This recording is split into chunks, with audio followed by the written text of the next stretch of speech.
우리 성도님들께서는 혹시 플라시보 효과라는 말을 한 번쯤은 들어보셨을 거라고 생각합니다. 이 국립국어원에서 말하는 정확한 명칭은 플라세보로, 플라세보 효과는 효과 없는 약이나 치료를 받을 때 실제로 약이나 치료에 대한 작용은 전혀 없지만 환자의 병이 호전되는 효과를 말합니다.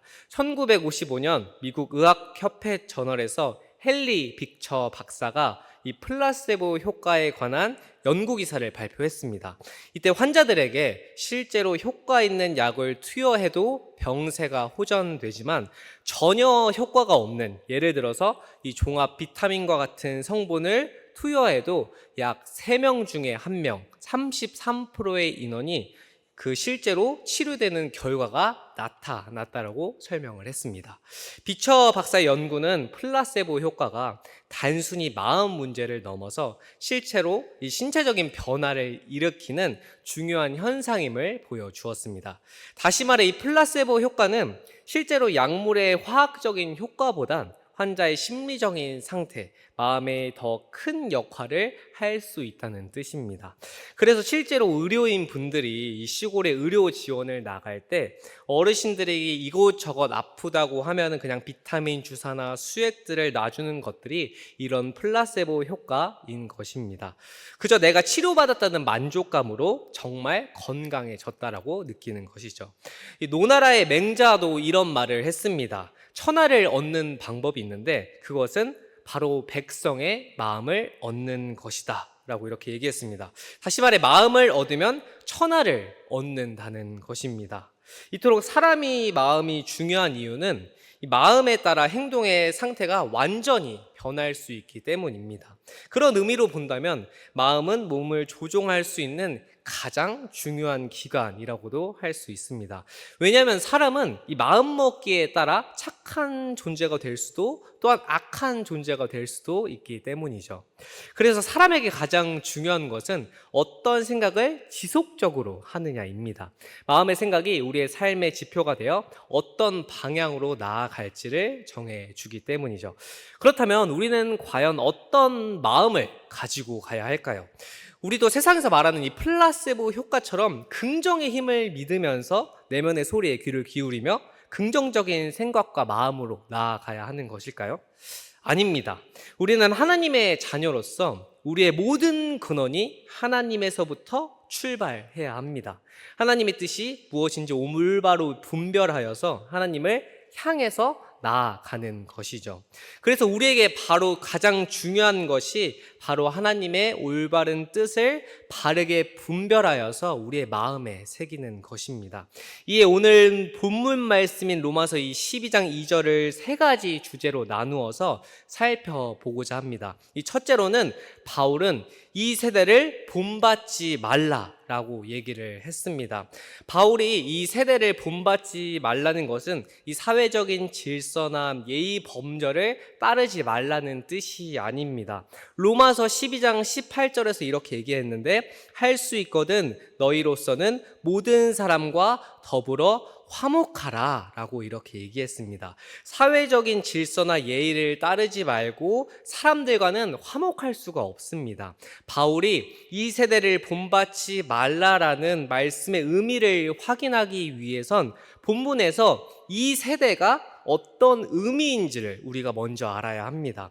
요한일서 2장 15절부터 17절을 보면 바울이 말하는 세대가 어떤 의미인 줄을 유추할 수 있습니다. 15절부터 17절의 말씀입니다. 이 세상이나 세상에 있는 것들을 사랑하지 말라.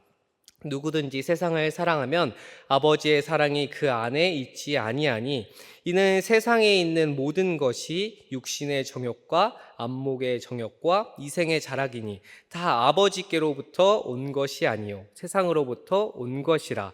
이 세상도 그 정욕도 지나가되 오직 하나님의 뜻을 행하는 자는 영원히 거하느니라. 아멘. 16절 말씀을 보면 이 세상에 악한 것들이 있는데 그것은 바로 우리의 육신을 즐겁게 해주는 것, 우리 눈을 즐겁게 해주는 것, 또한 우리들의 삶에 대해 자랑하는 것이라고 얘기합니다. 이런 것들은 아버지에게서부터 나온 것이 아니라 세상으로부터 나온 것이라고 바울은 말하고 있습니다. 따라서 이 세대는 하나님을 떠난 세상을 말합니다. 그것은 하나님 대신 자신의 자아를 하나님 위치에 올려놓은 이 세상을 의미합니다. 하나님 대신 자아가 중심이기 때문에 육신의 정욕, 안목의 정욕, 이생의 자랑이 두드러지는 것입니다. 하나님께서는 모세를 통해 이스라엘 백성들에게 이집트 문화나 가나안 사람들의 문화를 따르지 말라라고 하셨습니다. 또한 이스라엘 주위에 있는 이방 사람들의 문화도 따르지 말라고 하셨습니다. 하지만 이스라엘은 이방의 문화를 따르다 결국엔 멸망의 길로 갔습니다. 그래서 우리가 계속해서 지금 새벽 말씀 기도에 살펴보는 것처럼 예레미야를 통해 살펴보면 그 사실을 알 수 있죠. 이것을 예수님께서도 제자들에게 설명하시면서 이방인처럼 되지 말라라고 설명을 하셨습니다. 예수님은 제자들에게 기도할 때 이방 사람들처럼 아무 의미 없는 말을 되풀이하지 말라라고 설명을 하셨습니다. 왜냐하면 이방인들은 많이 말해야만 하나님께서 들어주실 것이라고 생각했기 때문입니다. 예수님께서는 이미 아버지께서 구하기도 전에 우리가 무엇이 필요한지를 이미 알고 계시기에 이방인들과 같이 기도할 필요가 없다라고 말씀하셨습니다. 이처럼 우리가 주님의 자녀임에도 마음과 생각이 육신의 정욕, 안목의 정욕, 이생의 사랑으로 이 중심이 되는 이 세상의 특징을 가진다면 이 세대가 이 자녀가 되는 것임을, 우리 이 세대가 이 세상을 닮아서 되는 것임을 바울은 설명하고 있는 것이었습니다. 바울은 하나님의 자녀인 우리가 이 세상을 살아가지만 삶의 기준을 똑같이 세상의 문화에 두면 안 되는 것이고 우리는 이 세상과는 달라야 함을 설명한 것입니다. 두 번째로 바울은 오직 마음을 새롭게 함으로 변화를 받으라고 이야기했습니다. 마음은 이 생각과 이해의 자리입니다. 마음은 단순히 이론적인 능력이 아니라 행동과 변화의 출발점이 됩니다. 바울이 마음을 새롭게 함으로 이 변화를 받으라는 것은 단순히 마음으로 시작된 행동이 거룩해야 함만을 말하고 있지 않습니다. 우리 마음 가장 깊숙하고 어두운 곳, 나만 알고 있는 죄악된 욕심이나 욕망을 끄집어내어서 모든 것이 변화되어야 함을 말하고 있는 것입니다.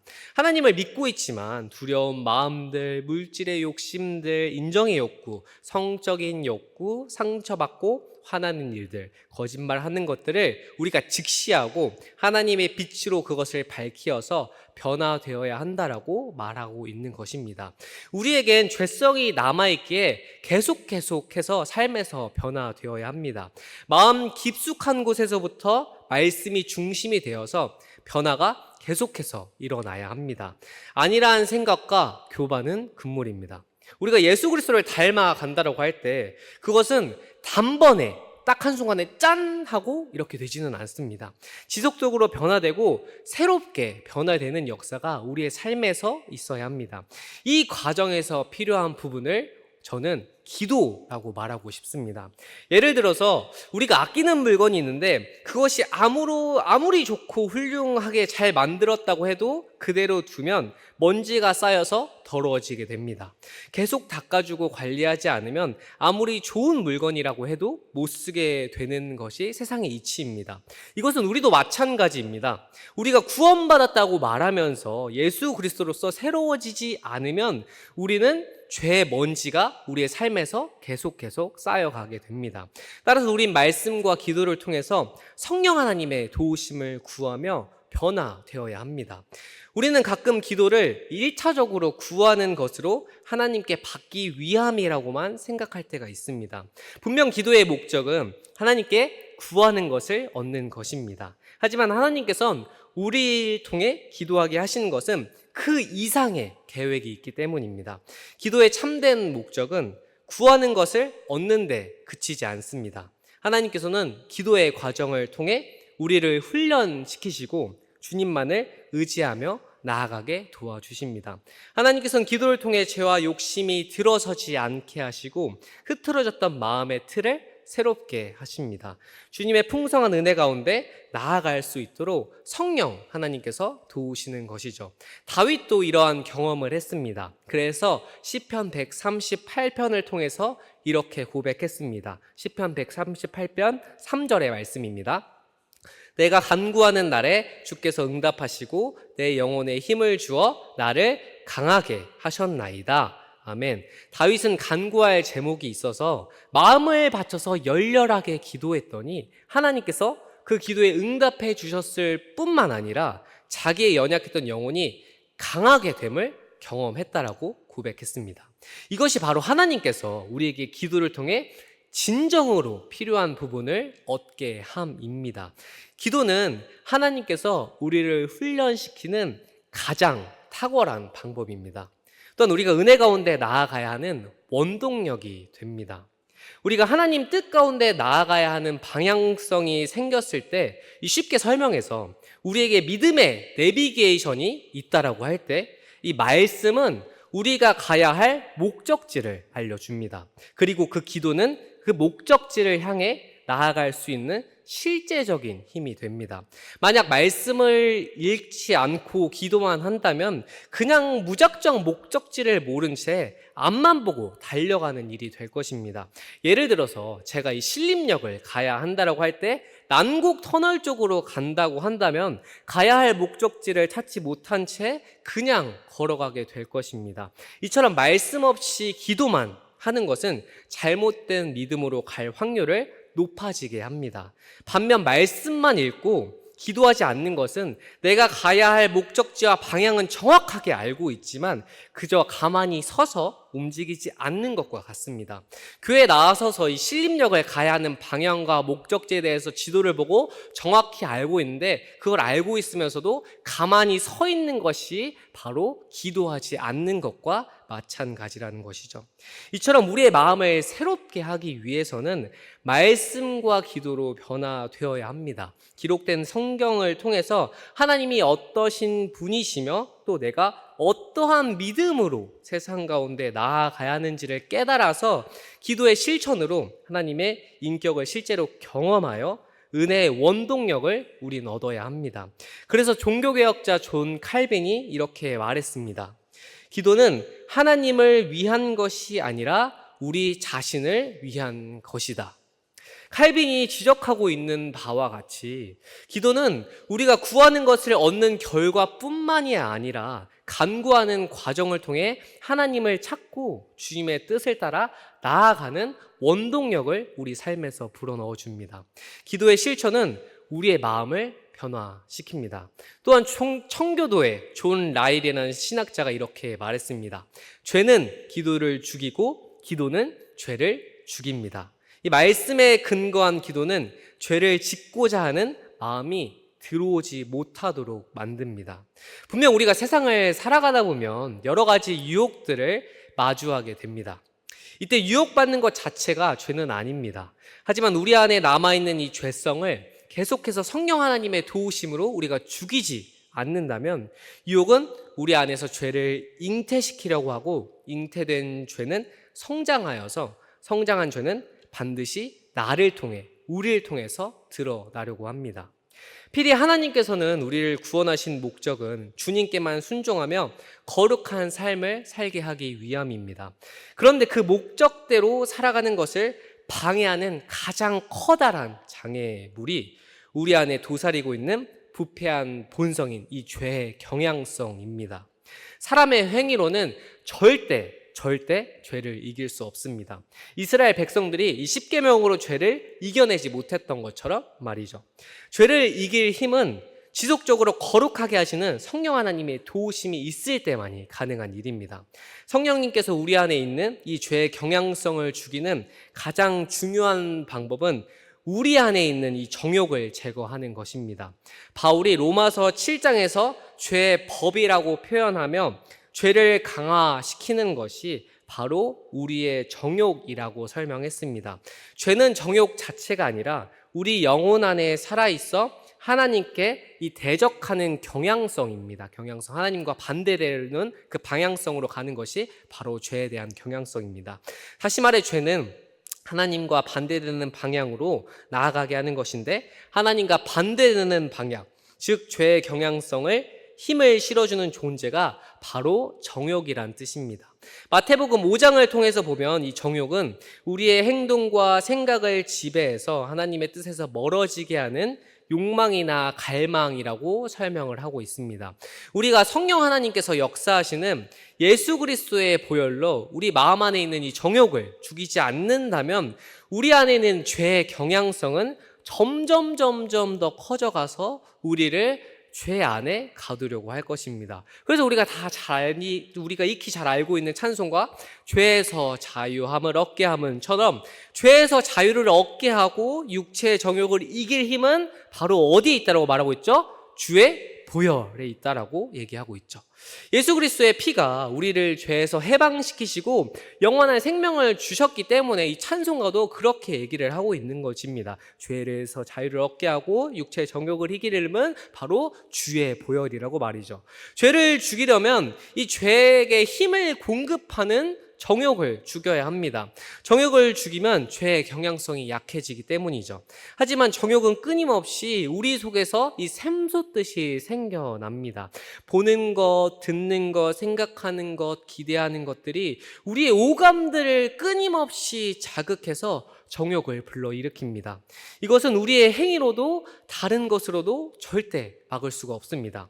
오직 성령 하나님께서 우리에게 역사하시는 그리스도의 보혈의 은혜로서만이 정욕을 죽일 수 있습니다.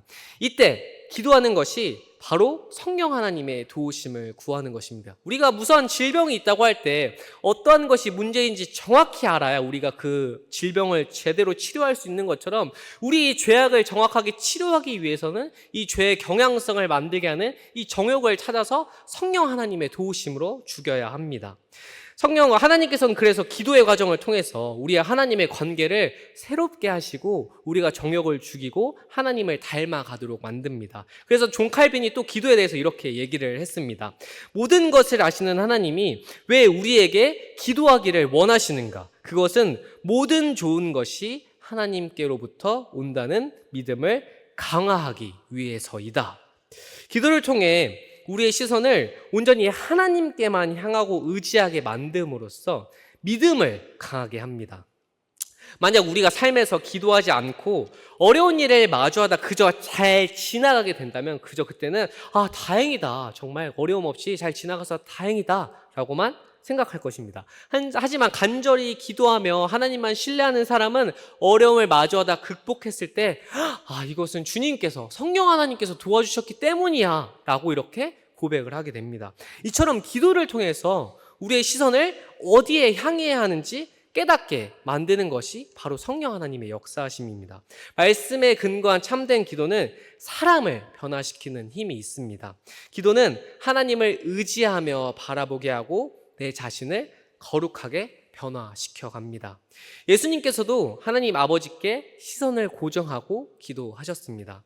예수님의 기도는 용서받아야 할 죄인들인 우리를 위한 순전한 마음이었습니다. 그래서 십자가에 못 박히신 중에서도 자기의 고통받는 육체를 생각하지 아니하고 죄인들을 위해 기도하셨습니다.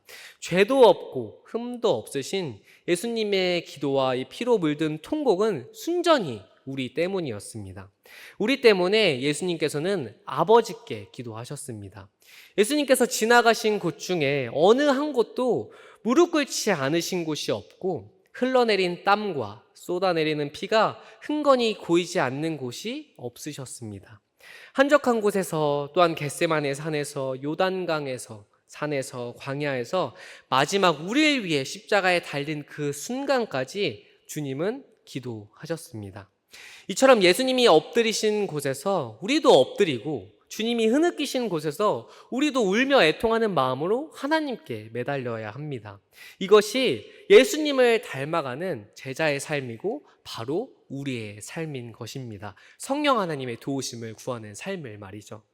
마지막 세 번째로 바울은 하나님의 선하시고 기뻐하시고 온전하신 뜻이 무엇인지 분별하도록 하라 라고 이렇게 얘기했습니다. 여기서 분별하다라는 뜻은 어떤 결과를 얻기 위해서 열심히 연구해 알아낸다는 뜻을 담고 있습니다. 즉 우리가 가만히 앉아서 내가 생각하는 것이 하나님의 뜻이라고 믿어서는 안 되고 주님의 뜻이 과연 무엇인지를 마치 보석을 찾듯이 찾아내야 한다는 말입니다. 이것은 하나님께서 자기의 뜻을 알려주지 아니하시고 우리가 온 힘을 다 기울여 찾아야 한다는 뜻입니다. 왜냐하면 하나님께서는 우리가 노예처럼 순종하는 것을 원치 않으시기 때문입니다.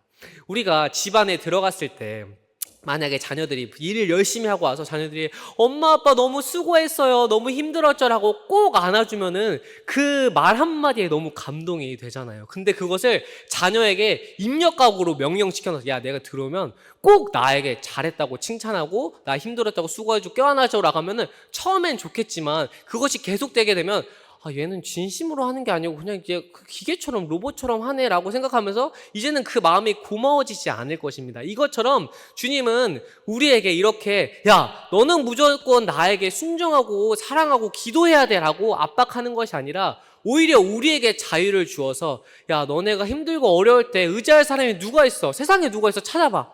누가 있어? 나밖에 없지. 그러니까 나한테 매달리면 모든 것을 이길 힘을 너에게 주겠다니까. 그래서 내가 십자가에 달린 이유가 거기야. 육체의 정욕을 이길 힘은 주의 보혈에 있다고. 근데 그걸 너네들이 할 수 없지. 그러니까 성령 하나님께서 도와주시겠다고. 그러니까 제발 나에게 와서 기도 좀 해라고 하는 것이 바로 우리 주님의 마음입니다. 이것처럼은 주님은 우리가 노예처럼 순종한 것을 원하시는 것이 아니라 자발적으로 와서 간절한 마음으로 기도할 때 그 기도에 친히 응답하시고 긍휼한 마음으로 우리의 삶에서 형통케 하신다는 뜻입니다. 자발적으로 열심히 하나님의 뜻을 따라 순종할 때 주님에 대한 우리의 온전한 뜻이 이루어지게 될 것입니다. 앞서 우린 말씀에 근거한 기도를 통해서 마음을 새롭게 하고 변화되어야 함을 살펴보았습니다. 또한 하나님의 선하시고 기뻐하시고 온전한 뜻이 무엇인지 분별하기 위해서 우리가 이 분별하다, 아까 열심히 연구해서 알아내다 라는 뜻처럼 열심히 하나님의 뜻을 찾아 순종해야 함을 말씀을 통해서 살펴보았습니다. 결국 우리가 이 스스로 하나님의 뜻을 순종하기 위해선 말씀에 근거한 성령 하나님의 도우심을 구하는 기도밖에 없습니다. 하지만 우리가 살아가다 보면 이 계속해서 꾸준히 기도하는 것이 이 정말 어려운 일임을 우리가 느낍니다. 왜 우리는 이토록 기도하는 것을 어렵고 힘들어 할까요? 기도에 응답이 오지 않아서? 아니면 나의 시간을 내어야 하니까? 또 내가 쉬고 싶은데 내 아픈 몸을 이끌고 기도해야 하니까 그래서 어려운 것들인가요? 그것의 이 근본적인 이유가 바로 죄 때문입니다. 아까 이 존 라일이 말했던 것처럼 죄는 기도를 죽이고 기도는 죄를 죽인다 라는 말처럼 결국 기도를 죽이는 것은 죄입니다. 그런데 이때 기도를 방해하는 구체적인 죄가 바로 육체의 게으름입니다. 이것이 바로 기도의 생활을 방해하는 가장 중요한 원인입니다. 이 게으름의 정체는 바로 부패한 본성이 가진 옛 자아입니다. 하나님이 아닌 내가 주인이라고 생각하는 마음 말이죠. 그리스도로서 구원받은 새 사람은 하나님을 위해서 열심히 봉사하고 땀 흘리며 피 흘리기까지 예수님을 위해 살아가고자 합니다. 그런데 옛 자아는 여전히 자기 자신을 주인이며 왕처럼 살아가고 싶어 합니다. 그리고 세상에서 인정받고 세상의 기준을 따라 살아가고자 합니다. 그래서 하나님의 명령을 어기며 말씀의 뜻이 아니라 성령님의 뜻이 아닌 자기가 좋아하고 세상 가운데 인정받는 것들을 추구하고 싶어자 합니다. 이것이 바로 이 게으름의 본성 중에 하나입니다. 게으름은 늘 하나님과 대항합니다. 우리의 믿음이 이 게을러서 하나님께 다가가지 못하도록 만드는 것이죠. 우리가 이 말씀을 듣고 나아가야 하는 방향성을 깨달았으면 기도하며 성령 하나님의 도우심을 구해야 합니다. 그러나 우리가 기도하거나 기도의 자리로 나아가려고 할 때 이때 게으름이 우리의 발목을 붙잡습니다. 너무나 많은 그리스도인들이 이 게으름을 죄라고 생각하지 않습니다. 그저 피곤함이고 그저 오늘은 좀 아프니까 쉬어야 되지 않을까? 나 오늘 너무 힘들게 살았는데 나를 위해서 좀 쉬어야지. 좀 쉬고 좀 맛있는 것도 먹고 핸드폰도 보고 쉬고 TV도 보고 드라마도 보고 이러면서 쉬는 게 또 날 위한 일이 아니야 라고 이 생각하는 것들이 이 죄인데, 우리는 그것을 게으름을 죄라고 생각하지 않고 그저 안일함으로 생각한다는 것이죠. 그렇게 우리는 육체의 게으름을 이기기 위해서 노력을 해야 합니다. 그렇지 않으면 육체의 게으름은 죄가 되어서 우리의 기도를 죽이게 만들 것입니다. 그렇다면 기도의 실천을 위해서 우리는 우리의 육체를 어떻게 다뤄야 할까요? 이에 바울은 이렇게 말했습니다. 고린도전서 9장 27절의 말씀입니다. 내가 내 몸을 처 복종하게 함은 내가 남에게 전파한 후에 자신을 도리어 버림을 당할까 두려워함이로다. 아멘. 바울은 이 영적인 경주에서 승리하기 위해서 자기 통제와 인내가 중요함을 말했습니다. 여기서 몸을 처 복종하게 한다라는 뜻은 당시 로마 시대의 무자비한 상전들이 노예를 다루던 방식 중 하나였습니다. 이 복종하게 함을 이 헬라 원어를 통해서 살펴보면 노예를 삼다, 노예를 다루듯이 엄한 규율을 따라 다루다라는 뜻입니다. 이 다시 말해서 죄악의 게으름에 빠지려고 하는 육체를 다룰 때는 바울이 설명한 것입니다. 바울이 노예에게 하듯이 가혹하게 다루어야 한다는 이런 의미입니다. 우리가 삶의 자리에서 아무리 바쁘다 하여도 말씀을 묵상하거나 기도하는 시간을 분명히 만들 수 있습니다. 저도 마찬가지입니다. 저도 이 설교를 준비하거나 여러 가지 일들을 한다고 할 때 시간 없어 라고 하지만 정작 내 삶을 돌아보면 내가 핸드폰을 하거나 쉬거나 운동을 하거나 이런 시간들은 내가 어떻게든 확보하려고 하는데 이 주님 앞에 나와서 기도한다는 이 시간들을 나 좀 열심히 말씀 연구하고 기도했는데 괜찮지 않을까? 주님이 용서해 주지 않을까라는 이 안일함과 이 게으름들이 오히려 나를 무너뜨리고 감을 느낄 수 있죠. 이것처럼 우리가 삶에서 아무리 바쁘고 힘들고 했다고 하지만 우리는 어떻게 보면 그 안에서 말씀을 묵상할 수 있는 시간, 기도할 수 있는 시간을 충분히 만들어서 내 삶에서 하나님을 위한 시간을 충분히 만들 수 있습니다. 하지만 내가 말씀 묵상을 하고 기도하려고 할 때 내 육체는 우리 오늘 하루 바쁘고 힘들었잖아. 그냥 오늘은 날 위해서 좀 쉬자. 다음에 말씀 읽고 기도해도 괜찮잖아. 한 번 안 하면 어때? 괜찮아. 라고 이렇게 우리의 육체가 게으름이 우리의 영혼을 죽이려고 합니다. 이때 바울이 말한 것처럼 믿음의 단호함을 가져야 합니다. 예전엔 노예와 주인 사이엔 인격적인 대화 같은 것이 존재할 수 없었습니다. 마치 아까 제 육체가 오늘 기도 안 하면 어때? 말씀 안 읽으면 어때? 라고 이 기도하는 것조차 용납이 될 수 없었습니다. 그저 내 육체가 말씀과 기도의 자리에 나아갈 수 있게 단호하게 책짓질을 하면서 복종시켜야 합니다. 육체가 느슨해지지 못하도록 말입니다. 그것을 우리의 삶에서 적용해 본다면 내가 쉴 수 있는 시간 가운데서도 내가 말씀을 읽을 수 있는 시간, 말씀을 묵상하고 주님 앞에 나아가서 기도하며 내 삶이 새로워질 수 있는 시간을 확보해야 한다라는 뜻입니다. 믿음의 여정은 분명히 어려운 길입니다. 그래서 하나님의 뜻을 따르기 위해서 예수님께서 우리 보고 자기를 부인하고 자기 십자가를 지고 나를 따르라고 이렇게 얘기하셨습니다. 분명히 우리의 길이 쉽다라면 주님께서는 자기 십자가를 지고 따르라고 말씀하지 않으셨을 것입니다. 분명 믿음의 길은, 이 하나님을 따르는 길은 어려운 길입니다. 믿음의 여정은 이렇게 그저 아까 설교 처음에 말씀드렸던 것처럼 플라세보 효과가 아닙니다. 우리가 긍정의 힘으로, 내가 힘들 때 긍정의 힘으로, 또한 이 마음의 마음의 탄력성이라 그래가지고 내가 여러 가지 삶 가운데서 감사함으로 이겨낸다는 이 세상의 효과로는 되지가 않습니다. 말씀이 중심이 되어서 기도함으로써 성령 하나님의 도우심을 통해서 변화되어야 합니다.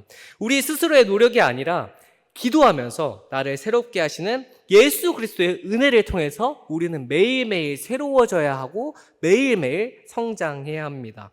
우리가 하나님의 말씀과 예수 그리스도의 보혈의 능력, 성령 하나님의 도우심으로 우리의 몸을 이끌고 기도의 자리에 나오고 기도하는 시간을 만들 때, 그때 우리가 주님의 기도로서 변화될 때, 성령 하나님의 도우심으로 변화될 때 이 세대를 본받지 않고 오직 마음을 새롭게 함으로 변화를 받아 하나님의 선하시고 기뻐하시고 온전한 뜻이 무엇인지를 분별하게 될 것입니다.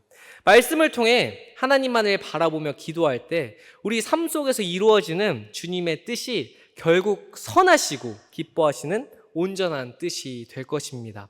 우리 스스로가 할 수는 없습니다. 아까 말했던 것처럼 우리는 죄를 이길 수 있는 능력이 없습니다. 하지만 우리가 할 수 있는 것은 기도의 자리에 나아가는 것이고, 우리가 그때 주님 앞에 마음을 내어드릴 때 우리의 시간과 우리의 물질과 우리의 생각과 마음들을 주님 앞에 내려놓고 기도할 때 주님께서 그 마음을 기뻐 받아주시고 성령 하나님으로서 우리가 변화되고 주님의 보혈의 능력으로서 그 정욕을 이기며 게으름을 이기고 우리가 삶에서 하나님을 닮아 변화될 수 있는 것인 것이죠.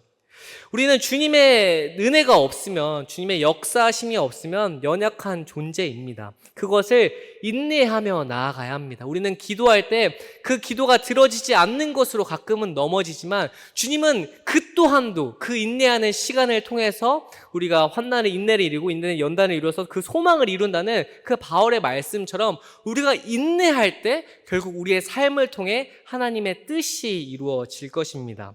우리의 삶의 가운데 능력이 있는 것은 바로 예수 그리스도의 보혈의 능력이 있고 성령 하나님의 도우심을 통해서 우리는 믿음의 변화를 이루어갈 수 있습니다. 매일매일 말씀과 기도를 통해서 안일함으로, 아니야 오늘 하루는 쉬어도 되지 않을까? 라는 그 게으름으로 주님과 멀어지는 것이 아니라, 그럼에도 내가 세상 가운데서 주님을 닮아 나의 십자가를 들고 믿음으로 나아가리라, 그러한 말씀처럼 우리가 말씀과 기도를 통해서 성령 하나님의 도우심으로 나아가고, 그리고 믿음으로써 이 세상을 이기시고 변화되어서 성령 하나님의 형통하심과 함께하심으로 나아가는 동산의 모든 성도님들이 되길 주님의 이름으로 소망하겠습니다. 말씀을 위해서 잠시 기도하겠습니다.